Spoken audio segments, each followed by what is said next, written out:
चिकलठाणा या ठिकाणी या मस्जिदच्या बाजूला एक कुरेशी म्हणून राहतात. त्यांच्या घरामध्ये अवैध मांस आणल्याबाबत पोलीस डिपार्टमेंटला माहिती मिळाली होती.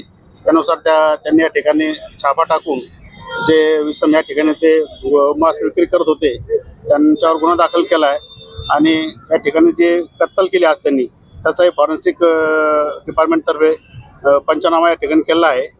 या ठिकाणी बरेच मृत जनावरांचे अवशेष आहेत, जुने काही नवीन आहेत.